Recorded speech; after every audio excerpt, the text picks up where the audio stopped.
Hi friends, मी मयुरी. स्वागत आहे तुमचं आजच्या व्हिडिओमध्ये. आणि आज आपण बघणार आहोत की चिवईची भाजी कशी निवडायची.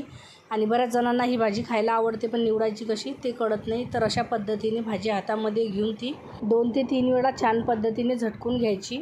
ते जे कचरा वगैरे असेल ना, ते निघून असं खाली येतं आणि मग अशी भाजी आपण हातामध्ये घ्यायची. आता बघितलं तुम्ही केवढं कचरा निघालं. तो पेपर आता बाजूला करून घेतला आपण आणि आता आपल्याला भाजी निवडून घ्यायची आहे. तर बघा, भाजीच्या ज्या काड्या असतात ना, त्या काढून घ्यायच्या आहेत आणि जी पानं आहेत ना आपल्याला तेच घ्यायचे आहेत. आणि याच्यामध्ये ज्या काही काड्या आहेत ना, त्या खूपच पिवळ्या झालेल्या आहेत, त्या पण आपल्याला काढून घ्यायच्या आहेत. आणि ही भाजी निवडताना थोडा वेळ लागतो, पण ही भाजी खायला चांगली लागते. आणि शिवाय म्हणजे उन्हाळ्यामध्ये ही भाजी थंड असते शरीरासाठी, तर खायला पाहिजे.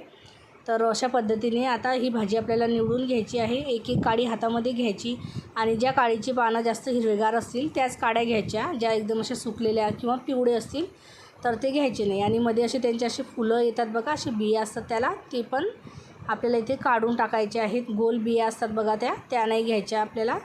ते बी काढून टाकायची आणि मग ती काडी अशा पद्धतीने कुडून घ्यायची. आणि अशा पद्धतीने ही सर्व भाजी आपल्याला इथे साफ करून घ्यायची आहे. मला जवळजवळ 10 ते 12 मिनिट लागले ही भाजी साफ करायला. आणि खायला पण तेवढीच चांगली लागते ही भाजी. ही भाजी थंड असल्यामुळे उन्हाळ्यामध्येच येते आणि उन्हाळ्यामध्ये खाणं ही भाजी चांगलं असतं. आणि ही भाजी आपल्याला अशा पद्धतीने साफ करून घ्यायची आहे. आणि ही जी भाजी आहे ना, ही जास्त हिरवी नाही आहे, कारण की ही माझ्याकडे प्लेट आली असेल. आणि ही भाजी ना एकदम छान हिरवीगार असते ताजी जर असली तर. पण ही मिस्टरांनी आणल्यावर मी 2 दिवसांनी साफ करत आहे आणि मार्केटला पण ती कधीच आली असेल, मग त्याच्यामुळे तिला 3-4 दिवस जास्त झाले. त्याच्यामुळे ही भाजी एवढी हिरवीगार नाही आहे. त्यामुळे ही साफ केल्यावर थोडी कमीच निघाली. म्हणजे जेवढी आपण भाजी घेतली ना चांगली निघाली, तेवढीच खराब पण निघाली. याच्यामध्ये जास्त सुकलेली निघाली आणि खूप अशा काड्या निघाल्या. म्हणजे त्याला पानं खूप कमी होते. आणि ताजी असली ना भाजी की मग जास्त भेटते आपल्याला ती, आणि सुकलेली असली तर मग कमी येते. आणि अशा पद्धतीने बघा, मी सर्व भाजी तुम्हाला निवडून दाखवते आता. आणि पूर्ण निवडून झाल्यावर किती भाजी बघा, ही एवढी खराब निघाली भाजी. पूर्ण काड्या आहेत याला.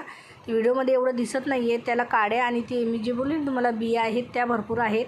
तर ही एवढी भाजी आपली खराब निघाली आणि एवढी भाजी ही आपली चांगली निघाली. बघा किती निवडून छान दिसते, मस्त हिरवीगार दिसते ही भाजी. व्हिडिओला लाईक, शेअर आणि सबस्क्राईब नक्की करा. आणि आजचा व्हिडिओ तुम्हाला कसा वाटला मला कमेंट्स करून नक्कीच सांगा. भेटूया पुढच्या व्हिडिओमध्ये. तोपर्यंत बाय बाय.